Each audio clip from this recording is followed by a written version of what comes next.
시청자 여러분 안녕하십니까? 시청자 여러분, 177석의 거대 여당인 민주당이 뜬금없이 불법 정치자금 수수 죄로 대법원 확정 판결을 받아 복역까지 마친 한명숙 전 국무총리에 대한 재판 뒤집기에 나서 법치 부정이 아니냐는 비판이 나오고 있는데요. 서울중앙지법 부장판사 출신인 여상훈 변호사님 모시고 이번 주에 있었던 여러 가지 법률 현안들에 대해서 궁금증을 속 시원하게 풀어드리는 시간을 갖도록 하겠습니다. 네, 안녕하세요. 윤미향 사건과 관련해서 지금 정의기억연대에 대한 압수수색을 했고, 또 어제는 연남동에 있는 위안부 할머니 쉼터에 대한 압수수색을 했는데요.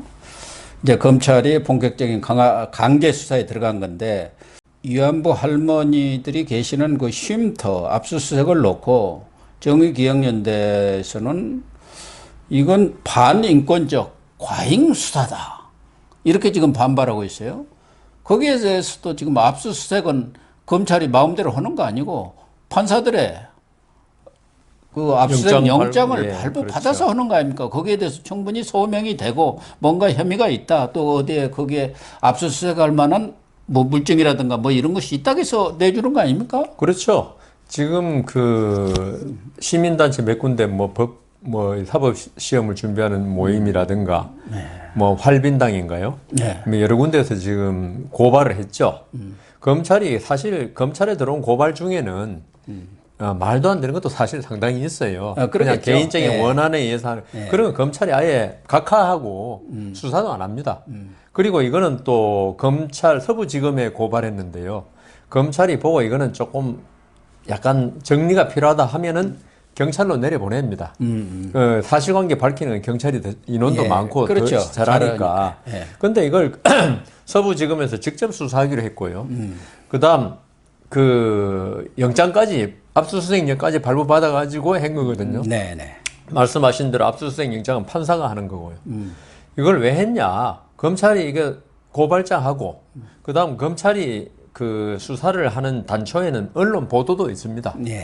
우리가 그 사법연수원 때 검찰의 수사의 단초 하면서 뭐 소문도 있고 많이 있듯이. 근데 이거는 뭐 이 여러 신문에서 보도한 내용도 검사도 다 읽어보고 그다음 고발장을 합쳐서 보니까 이건 상당히 이거는 문제가 있다. 수사를 해야 될 가치가 충분히 있다고 생각한 거죠.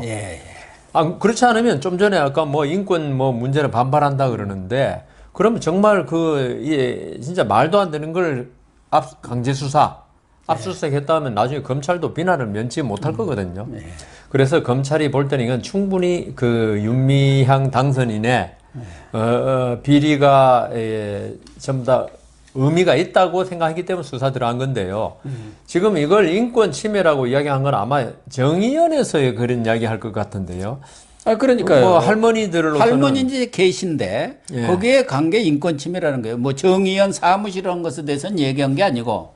그러니까 검찰이 요새 세상에 이 대명천지에 그 할머니들이 뭐 압수수색을 저번에 채널A 하면 압수수색 기자들이 맡고 했는데 할머니들이 막 거부하고 이런데 막 할머니들 제끼고 힘으로 그렇게 압수수색 했겠습니까?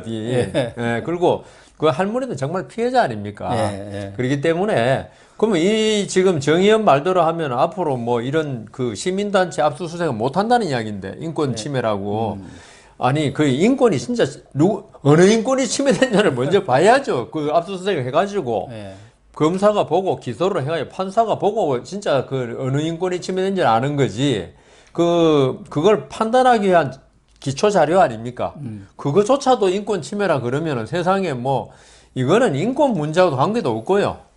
이거는 윤미향 당선인 비롯한 정의연 집행부가 과연 기부금 그다음 이런 걸 제대로 썼느냐, 이거는 업무상 횡령이나 배임 이 문제를 판단하게 한 거지. 그러면 우리 감옥에 있는 서울구치소에 있는 수많은 사람들 다 인권 침해 당하고 있죠. 자유가 박탈됐으니까.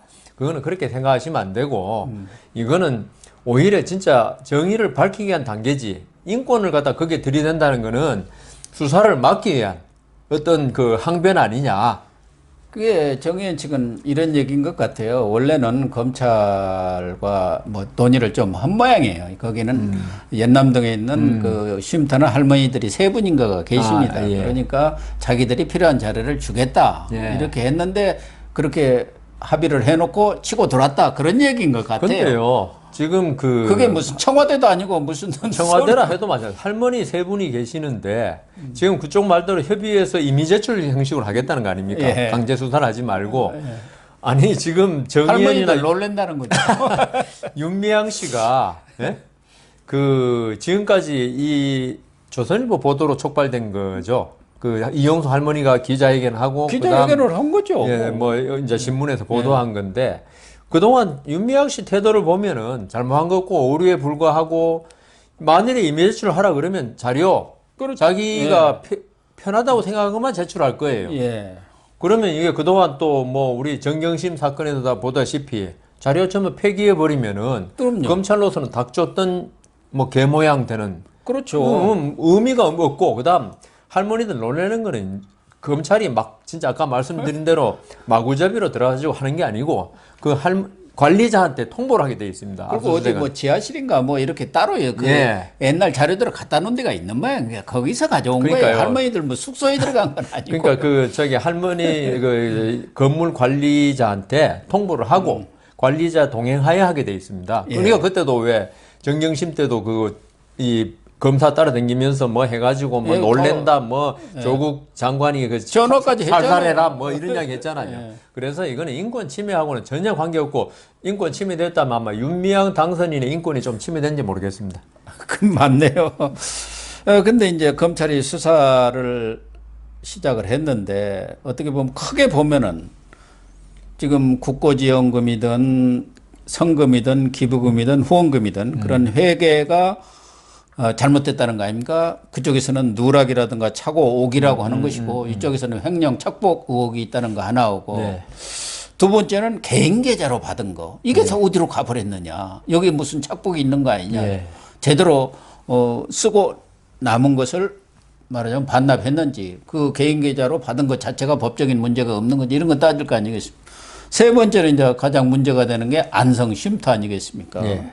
여기에 고가에 사갖고 헐값에 팔았는데 그 사이에서 우리가 흔히 말하는 커미션이라는 거 있지 않습니까? 리베이트. 또 1억 얼마짜리 인테리어도 했는데 실제로 뭐 그렇게 들어갔는지 아무리 봐도 그런 인테리어 업자들은 그렇게 들어갈 리가 없다 뭐 그런 거 아닙니까? 시골에 무슨 1억 3천이래요 실제로는 뭐 근데 그렇게 들어갈 리가 없다는 거니까 이런 이제 세 가지 문제 뭐 집 팔고 어찌고 하는 것은 또 별개 문제고 그 돈이 어디서 나왔느냐는 이제 이런 사안들을 수사하는 과정에서 계좌 추적을 하겠죠.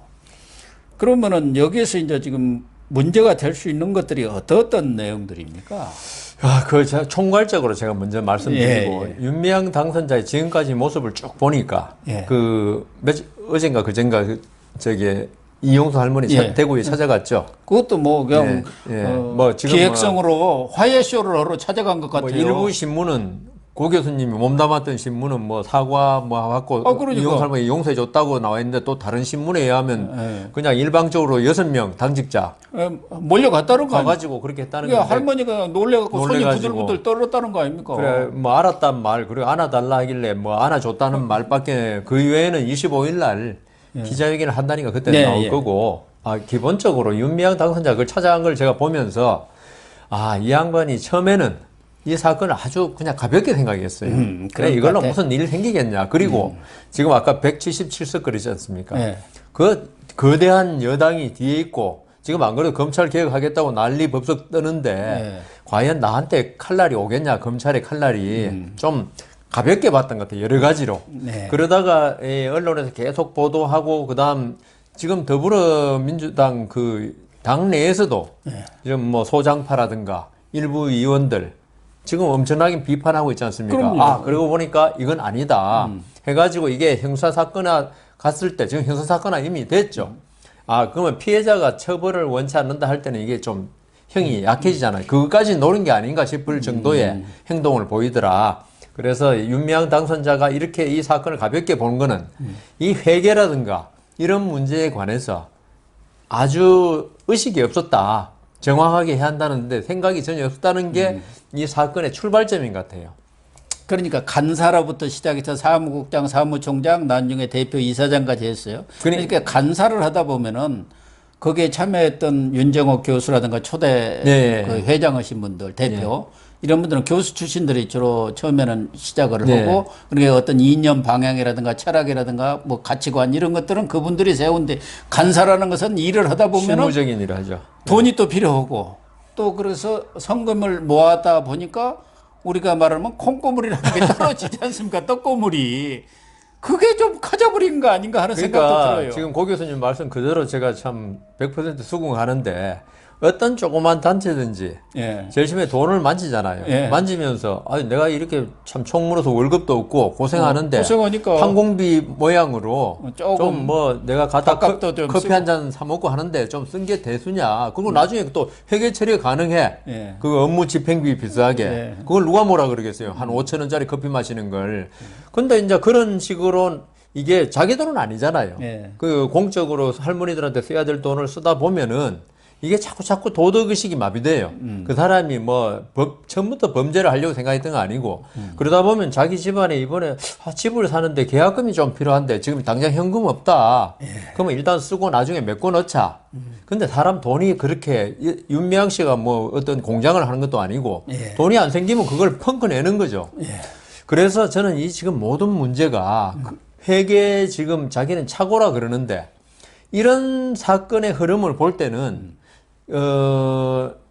좀 뭐 범죄적인 마인드는 아니지만은 괜찮다고 생각해서 됐던 돈이 펑크 나면서 그걸 메꿔넣기 위해서 여러 가지 일을 한 게 아닌가 그런 의심이 들어요. 물론 이제 검찰 조사가 있으니까 밝히져야 알겠지만 그리고 그 지금 이거 법인이잖아요. 정대협. 예, 사회복지법인인지 뭐 재단법인인지는 모르겠지만 어쨌든 법인은 회계감사가 철저하잖아요. 그리고 모든 돈은 법인 계좌로 왔다 갔다 하게 돼 있어요. 그렇게 되어 있죠. 근데 개인 계좌로 해버리면은 나중에 물론 소명을 다 할지 모르겠지만은 아니 법인 계좌가 있는데 없으면 또 뭐 그렇다 하더라도 법인 계좌가 엄연히 있는데 왜 개인 계좌로 받습니까? 지금같이 이렇게 의심을 받을 수 있는 거는 3살 먹은 진짜 우리 삼척동자라 그러잖아요. 3살 먹은 어린애도 알 수 있는 걸 사회 경험도 있고 남편이 뭐 언론사도 운영하고 할 정도면은 이 개인 계좌로 받으면 나중에 자기가 아무리 투명하게 했다고 주장해도 돈이 펑크 나면은 펑크 안 날 수가 없어요. 이런 거 하다 보면 나중에 의심받는다고요. 그래서 이거는 그 기부금품의 모집 및 사용에 관한 법률에 보면은 모든 돈은 공개리에 받도록 돼 있어요. 근데 이거는 개인 계좌는 공개가 아니잖아요. 이거는 또 본인이 이제 압수수색 들어가고 이제 검찰에 수사를 해가지고 영장을 발부받아가지고 계좌를 까보면 몰라도 그렇지 않으면 개인정보 보호 때문에 이거는 은행에 다 안 알려줍니다. 예. 그러니까 보호막이 되리라고 생각했는지 그랬고 그다음 안성 쉼터에 관해서 있죠. 그가 저는 제일 의혹이 많은 것 같아요. 리베이트라고 그러셨는데 리베이트는 이제 보통 중개인들이 먹거나 뭐 이런 거는데 지금 뭐 대부분 이야기가 이게 금액을 7억 얼마에 샀죠. 7억 2천요. 네, 7억 2천에 사고. 7억 5천. 근데 나중에 몇 년 뒤에 파는 게 4억 얼마죠. 2천.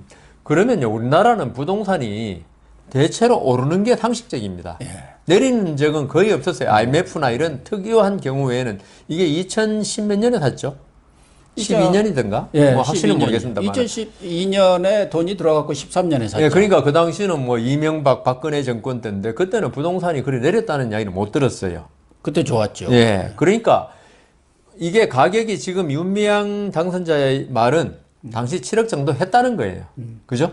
그 당시 시세는 이제 부동산에서는 4억 안팎이면 충분했다는 거죠. 그러니까 이제 제가 자기 본인은 그렇게 본인은 7억 정도 했다는 거예요. 뭐 집이란 게 뭐 TV 같은 공산품하고 달라서 가격이 뭐 천차만별일 수 있지만 그래도 부동산 없잖아. 우리 잘 가는 KB 국민은행 가면 부동산 시세표 있습니다. 다 있죠. 거기 다 나와요. 뭐 공인중개사 사무실 가면 다 나와 그러니까요. 있어요. 그런데 그러면은 일반인이 전부 4억이라 그러는데 예컨대 혼자서 7억이다. 돈 7억 주고 샀다. 플러스 그 몇 년 뒤에 4억에 팔았다. 이거는 도대체 말이 안 되는 거예요. 그 사람 7억이란 주장을 법정에 갔을 때 과연 믿어주겠냐? 아무도 안 믿어주죠. 네. 그래서 저는 이게 아까 말씀드린 대로 우리 전제는 분명히 깔고 이야기하는 게 검찰 수사를 통해서 진실이 밝혀지면 이때까지 나온 그 보도를 보고 좀 추측하는 그렇죠. 겁니다. 근데 뭐 그럴 수밖에 없는 거죠. 그러면요, 제가 그 뭐 재판도 많이 해보고 했지만은 이렇게 가격이 안 맞을 때 결국은 이 나머지가 돌아가더라. 그러니까 한 사람한테 돌아가더라.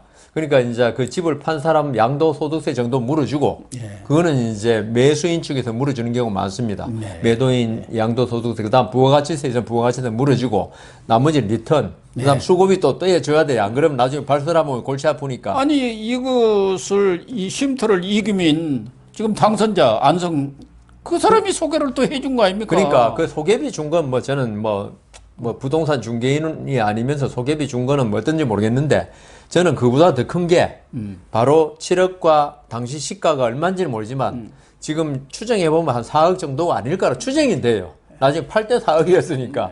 그렇다면은 요 3억에서 제 비용, 그 다음 뭐 이렇게 처리하는 비용 제외하고는 윤미향 당선자 되돌아왔을 가능성도 있다. 이거는 진짜 검찰에서 철저히 수사해야 되고, 그렇다면 횡령이 되겠죠. 그죠? 예, 그 다음 그렇게 제일 중요한 거는 그겁니다.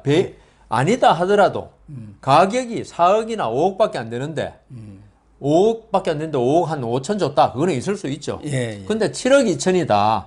이거는 배임이 될 수 있다는 거죠. 아 그렇군요. 그렇죠. 왜냐하면 이렇게 함으로써 그 판 사람 건설업자라고 그럽니다. 예. 그 사람한테는 택도 아닌 이득을 2억 정도의 이득을 준 거 아닙니까? 또 누구한테 피해를 끼쳤습니까? 2억 정도의 피해를 정대협에 피해를 끼치고 끼쳤죠. 그 돈이 결국 위안부 할머니들한테 갈 돈 아닙니까? 예. 그러니까 그 배임죄의 구성 요건이 이 임무에 위배해가지고 제3자한테 이득을 주고 자기한테 그 본인한테 손해를 끼친 경우거든요. 이때 본인이라 하면은 정대협을 가리킵니다. 그러니까 이거는 검찰에서 횡령 또는 배임이다. 이 가격이 맞다면은 그 가격이 이제 물론 4억, 7억이 안 된 걸 전제로 할 때 최소한 이 나머지 돈을 자기가 착복을 했다 그러면 횡령이 되는 거고 예. 안 했다 하더라도 배임이 되기 때문에 이거는 분명히 해야 되고 그다음 인테리어 1억 정도 주고 했다는데 뭐 1억 할 수도 있죠. 그렇지만 저희들이 보면은요 이 업자들이 돈을 빼먹는 가장 좋은 수법이 소나무 파는 거. 그렇습니다. 조경 사업이라고. 예. 그다음 그게 무슨 정해진 게 없잖아요. 없어요. 그다음 요새 그 우리나라 건축법이 어떻게 되냐면 몇 층 이상의 건물을 지으면은 빌딩 지으면 그 앞에 조형물을 놓게 돼 있어요. 조각 같은 거. 그게 건축비의 1%인가 됩니다. 아 무조건 하게 돼 있어요. 그게. 난 우리나라 그게 엄청난 또 비리가 많이 있습니다. 누구 로비로 그렇게 된지 모르겠는데 예. 그래서 사이비 조각가 예. 사이비 저는 사이비를 말합니다. 그 사람들이 한 뭐 1억, 2억 이것도 뭐 재료비 따지면 뭐 얼마 안 되겠지만 그럼요. 그게 제가 한번 진짜 그 중앙지법에 소송하면 제가 재판장으로 했는데 15억에 그게 돈이 나갔더라고요. 그렇게 됩니다. 그래. 큰 빌딩 하나 집으면은 그렇게 되죠. 그러니까 이 돈이 인테리어 이거 똑같습니다. 인테리어가 이게 뭐 정해진 게 아니에요. 이게 미적으로 아주 탁월해서 돈을 1억 줬다 그러면 할 말이 없는 거예요, 이게. 네. 그래서 이런 거는 이제 앞으로 검찰에서 인테리어에 대해서 일반적으로 감정 평가를 합니다. 이 정도 재료비에 이 정도 요거 하는데 인건비 얼마 들고 예. 재료비가 얼마 들고 하면요. 물론 지금은 그 인테리어를 새로 팔았으니까 산 사람이 뜯어냈으면 좀 곤란한데 예. 그런 걸 해가지고 이것도 과연 제대로 되느냐를 하면 이것도 횡령이나 배임이 될 수 있는 거죠. 근데 지금 회계 내용 중에서도 국고보조금도 13억 정도 이렇게 갔는데 뭐 5억 분이야 기록이 안 돼서 한 8억이 누락돼 있고 뭐 자질하는 것도 네, 많습니다만 네, 네. 또 그 사회적 기업이라고 있습니다. 그 위안부 할머니들의 기념품 만드는 데 있죠. 거기도 6억을 갖다 기부를 했는데 그동안 쭉 이렇게 팔면서 그 기록된 것은 1억분이 없다는 것이거든요. 이런 것은 이제 경우에 따라서는 회계 누락이 있었다든가 뭐 착오가 있어가지고 복원도 될 수 있지만 한두 푼도 아니고 그렇게 많은 돈이 막 그것도 한두 번 모르지만 지속적으로 이렇게 누락이 있을 수 있나요? 네, 맞습니다. 지금 뭐 한 50만 원이나 50만도 큰 돈이죠, 사실은. 위안부 할머니 준 돈이 25만 원 이러니까 그 정도면 뭐 실수로 한두 번 그랬다. 예. 할 수 있지만 지금 뭐 뭉태기 돈입니다. 매덕.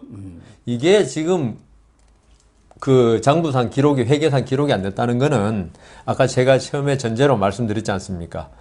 그 윤미향 당선자가 지금 그 집 사고 팔았던 거, 저 치면은 뭐 경매로 팔았는데 어쩌고저쩌고 그런 게 많습니다. 네? 그랬는데 옛날 집을 파는 게 더 뒤에고 그래가지고 또 뭐 가족들한테 빌렸다 그러기도 하고. 적금을 깼다는데 3개를 깼다는데 그럼 통장을 내놓으면 될 거 아닙니까? 그런데 내놓지를 않아요. 근데 그렇다 하더라도 그 적금을 깼다 하더라, 보여줬다 하더라도 그 적금에 들어간 돈의 출처를 또 밝혀야 돼요. 뭐, 근데 그렇죠. 제가 보기엔 윤미향 씨가 그 밝힐 자신이 없지 않느냐. 지금 네. 그 딱 그 못 가는 걸 봐서는. 그러니까 제가 처음에 말씀드린 대로 이게 돈의 출처가 윤미향 씨가 남편이 그 수원에서 그 인터넷 신문인가요? 그런 네, 걸 수원 하면서 시민신문. 시민신문인가요? 그거 하면서 정대협의 뭐 기획물인가 홍보물을 만들어주고 했다는데 그 돈이 얼마 벌었는지 몰라도 이런 것도 크게 벌지는 못했을 거예요. 예, 그렇죠. 예. 그러면 윤미향 씨는 뭐 했냐, 그동안? 정대협 활동밖에 못 했어요. 정대협 활동이라는 게 시민운동이지 무슨 이익을 창출하는 운동 아니잖아요. 그게 소득세가 연 한 100만 원 조금 더 면세점 그 겨우에 예. 뭐. 그러면은 그 매덕이란 돈이 핸들링 된 거 아니냐. 손 탄 거 아니냐. 예. 이렇게 의심할 수밖에 없어요. 그게 합리적 의심이죠. 예, 합리적 의심이죠, 이거는. 그래서 윤미향 씨가 그런 합리적 의심에 대응하기 위해서는 제가 그 방송에서 말씀드렸던가 그 횡령이나 이런 배임에 있어서는 있죠. 검찰이 전부 다 입증해야 되는 건 아니에요. 검찰은 모금액이 얼마다.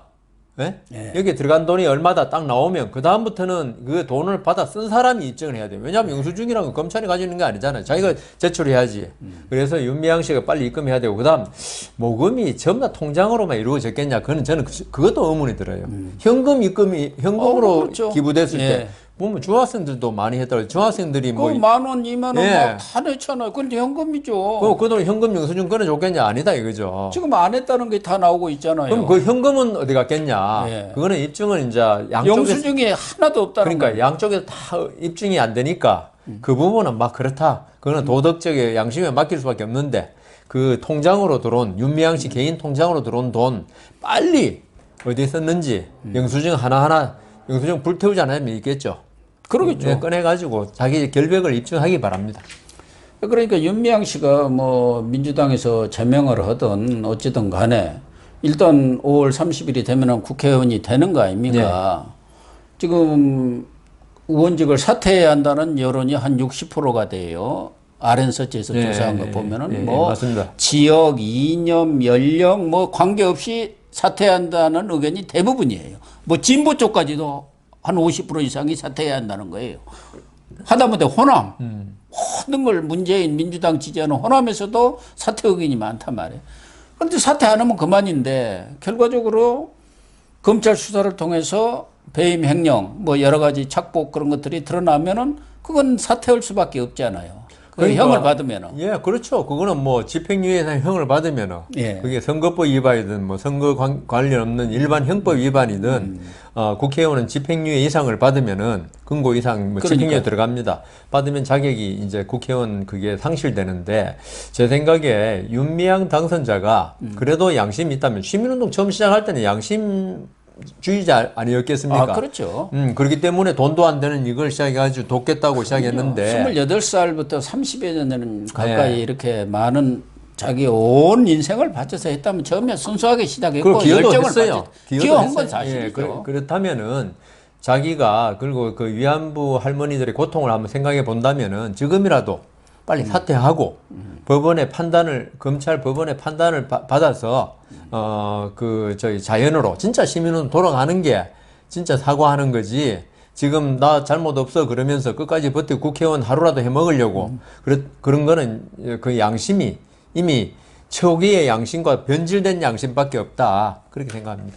또 하나는 정의연이라든가 지금 정대협도 사실은 2018년에 합쳤다고 해놓고도 또 그대로 있어요. 네, 있더라고요. 그리고 양쪽에서 뭐 정부 기관한테 국고부주도 받고 막 그러는데 지금 위안부 할머니들이 한 18분이 남아 있습니다. 그래서 뭐 나눔의 집에도 있고 뭐 명성교에서 만든 아까 그 연남동 쉼터에도 있고 또 대부분은 간병비라든가 모든 비용은 국고 내지는 지방비에서 다 보조가 됩니다. 그래서 이미 이제 정의연이라든가 정대협 그동안 많은 활동을 했고 위안부 그런 문제에 대해서 세계적인 권위를 인정은 받고 있지만 좀 발전적으로 해체하는 게 어떨까 하는 생각은 들어요. 이제는 그런 기부금, 모금 그런 거 하지 말고 지금도 지금 돈이 쌓여 있지 않습니까? 그러니까 뭐 정부 보조금이 얼마인데요? 20몇 억이 또 있는 걸로 나와 있잖아요. 예, 예, 예. 오히려 연구단체라든가 순수한 이제 성금 기부금 받지 말고 순수한 그런 쪽으로 가는 게 더 설득력 있는. 하여튼 그 제 생각에는 돈에 관해서는 누구든지 부패할 수 있다. 조금만 감시가 소홀하면 진보 보수를 막론하고 그래서 이 정의연이 그동안 좋은 일 한다는 이유로 많은 돈이 들어왔고 그 돈이 제대로 감시 감독이 없이 전부 다 이사장 그 내부자들만의 어떤 뭐 회계로 이루어지다 보니까 이런 부패가 생겼거든요. 그것도 뭐 감사도 있고 뭐 고문 변호사도 있는 것 아니 같더라고요. 있어도 내부자들은 감시가 안 돼요. 안 되죠. 내부자들은 저희들도 뭐 사회이사도 해보고 뭐 그러니까요. 그런 조그마한 단체 감사도 해봤죠. 오히려 거기서 오히려 비호 세력이 되니까. 안 나가려면은 그 저래서 지금 외부가 기업도 예. 감사를 아마 회계법인이 3년인가 하면은 바꾸도록 돼 있어요. 오래되면 유착되면은 분명히 회계 비리 생긴다고. 그러니까 여기도 지금 고 교수님 말씀대로 이제 본령으로 본래대로 돌아가야죠. 예. 그동안 수익단체도 아닌 것이 수익단체처럼 진짜 홍길동 이야기대로 아버지를 아버지라 부를 수 없는 지금 성격이 또 돼버렸어요. 어떤 기관이 있다 보면 자꾸 사업을 벌이게 돼 있지 않습니까? 거기에 또 사람들이 있으면 자기 일이 있어야 또 생활을 하니까요. 그러니까 그거는 그 행정학 책에도 나옵니다. 모든 제도는 있죠. 처음에는 순수한 목적을 시작했으나 나중에 가면 그 제도가 제도 자체 자기 존립을 위해서 존재한대요. 그래서 이게 막 기구도 커지고 이런 일이 생긴답니다. 그러니까 수시로 계속 변혁하고 혁신적인 마음을 안 가지면은 그 제도는 나중에 결국은 부패하게 된다. 이게 행정학 책에도 있습니다. 예, 맞아요. 네. 좀 정의연과는 조금 결은 다릅니다만은 불교 조계종 측에서 운영하는 뭐 조계종보다는 이제 그 법인체에서 하기는 합니다만은 광주의 나눔의 예. 여기는 우리 보통 사람들은 위안부 할머니들이 다 거기 계시는지 알아요. 하도 방송에 많이 나오고 예, 예, 그래가지고. 근데 거기서도 지금 위안부 할머니들한테는 거의 돈을 안 쓰고 사실은 뭐 6분 계시지만 다 연세가 90이 넘으니까 많이 쓸 일도 없을 거예요. 뭐 병원비 그런 그렇죠. 쪽에. 그것도 그런 것도 다 국가에서 좀 지원해주고. 근데 돈이 지금 부동산도 60억이 넘고 현금도 뭐 한 70여 억 이렇게 쌓여 있다는 거예요. 예. 여기는 무슨 횡령 착복이라든가 그런 문제가 심각하게 제기는 된 건 아니지만 이런 것은 어떻게 저런 겁니까? 그러니까 이 사람들이 아까 말씀드린 대로 유재석이도 그 2억인가 얼마를 넣는데 기부했다고요, 그렇죠? 처음에는 그런 식으로 출발하지만 나중에는 이 직원들의 이 그 운영자들 돈벌이 수단이 되는 거예요, 이게. 그래서 그 이사회에서 이제 할머니들 다 돌아가시면은 이 돈을 가지고 고급 호텔식 요양원을 짓자. 그래서 수익사업도 그런 얘기들이 오갔다는 거예요. 뭐 결정된 건 아니고. 그러면은 거기에 관여된 직원들, 그다음 운영진들 나중에 이제 노후 보장책이 되는 거죠, 이게. 예, 그렇게 되죠. 예, 본래는 이거는 이제 그 목적이 소멸된 본래 민법이나 이 법상은 있죠. 이 법인의 재단법의 목적이 소멸되면은 해체하고 네. 잔여 재산은 국고에 기속되게 돼 있습니다. 그런데 지금 여기는 어떻게 하냐면은 이게 그렇게 국고 기속되면 안 되잖아요. 예. 그러면 이걸 갖다가 아까 말씀하신 대로 그 노인 복지 요양원 이런 식으로 지으면은 또 복지 사업이 되는 거야. 이름을 바꿔서. 예, 그렇죠. 그러면 또 거기 있던 운영진 직원들은 계속적으로 지금 요양원 서로 하려고 난리예요. 요양원 하면 절대죠. 국가 보조금 있죠. 그다음 요양비 받죠. 이러니까 이게 막 사업이 돼가지고 그냥 요양원만 하나 제가 아는 데도 있는데 지어 놓으면은 만들어 놓으면 센터라고 그래요 요새. 네. 그냥 한 달에 뭐 해외 여행 다니고 그래 그 센터장은. 그래서요 병원에서 정년하고 다 퇴임한 그렇죠. 의사들이 거기 가서 병원장 이렇게 이름만 걸어놓고 있는 경우가 허다합니다. 그 이름 빌려주는 거죠. 명의 대여죠 어떻게 보면은 진료도 뭐 할 것도 없어요. 다 이제 할머니 노쇠해가지고 그래서 이 사람들이 광주 거기도 네? 지금 6분 계신다 그랬나요? 네. 그 이제 그분들도 이제 뭐 언젠가는 지금 연세가 워낙 고령이시니까 다 그랬으면은 그분들을 위한 복지로 쓰고 지금 재산 60억을 둘 게 아니고 이 할머니들을 위한 돈 아닙니까 본래? 거기야말로 할머니들을 위해서 쓰게 되죠. 그러니까요. 시민단체하고도 성격이 달라요. 그러니까 해가지고 할머니들 좀 이제 남은 여생 좀 편안하게 얼마나 고생하셨으면 해주고 해체해야 돼요. 해체해가지고 그다음 국가에서 이런 사업을 하든지 나중에 그러니까요. 꼭 필요하면 나머지 사업은 이제 예, 이런 식으로 되어서는 지금 그 윤미향 당선자 같은 문제가 또 벌어지지 않은 법이 없습니다. 그래서 차제에 거기서도 지금 할머니들한테 뭐 난방이라든가 뭐 옷 사는 거 이런 것까지도 그냥 전략하라 하도 그래갖고 하계실장이 폭로를 한 거 아닙니까? 할머니들을 모시기는커녕 오히려 홀대하고 갑질을 하고 있다 이렇게 갖고 지금 폭로가 된 아니 거예요. 우리 옛날에 형제복지원 사건 알지 않습니까? 예. 그것도 절체면 불우한 아동들을 위해서 생겼지만은 결국은 그 아마 형제복지원 원장도 처음 형제복지원 설립할 때부터 내가 돈벌이를 하겠다 생각은 안 했을 거예요. 그런데 이게 가다 보니 돈이 되거든 이게 국가 보조라든가 그래서 그런 엄청난 비리로 발전했는데 그러니까 이 저는 우리나라 복지 사업 자체가 이게 복지 사업 한다고 하면 전부 감시 감독이 소홀해요. 그리고 돈은 또 계속 들어오고 그러니까 돈을 왜 이런 말 쓰면 되느냐 돈은 귀신도 부린다고. 그렇죠. 진보 보수를 막론하고 돈 싫어하는 사람이 있습니까? 어디가 있어요? 다만 정당하게 벌어야 한다는 그것밖에 없이 그게 돈이 계속 생기니까 이게 딴 마음이 생기는 거죠. 그래서 이 딴 마음이 생기기 전에 국가의 감시 감독으로 그걸 잘라버리든지 아니면 국가가 이걸 진짜 이번 차제에 어떤 혁신적인 이 시민단체의 어떤 그 자본 돈 거래에 관해서 또 사회복지시설들 이런 예. 부분에 대해서도 제가 바로 그 생각이에요. 좀 국가가 이런 차제에 안 해요. 좀 전반적으로 재점검을 하고 거기에 대한 정책을 새로 수립해 가지고 이런 일들이 일어나지 않도록 사실은 기부라는 것이 사회에서 많이 해야 그게 선진국이고. 그렇죠. 근데 누가 기부하겠습니까? 이번에 하던 사람들도 지금 나눔의 집도 500 몇 명이 예. 돈 돌려달라고 우리 뭐 계속 온다는 거예요. 그 전에 그 장자연 사건 때 예. 그 윤뭐라는 그것도 윤 씨인가요? 그 캐나다로 지금 가가지고 예, 안 돌아온 사람 예. 거기도 마찬가지 기부금 받아가지고 결국은 뭐 개인적으로 다 써버리고 그렇죠. 예 기부금이라는 게 진짜 거기 또 서 무슨 말대로 어금니 아빠 이영학인가 그 친구도 더 기부금 그렇죠. 받아갖고 다 써버리고 그 못된 짓을 하고 그랬지 않습니까? 그러니까 기부금이라는 게 참 이 감시 감독이 잘 안 되다 보니까 조금만 그 운영하는 사람이 딴 생각 품으면은 완전히 그 변질되더라.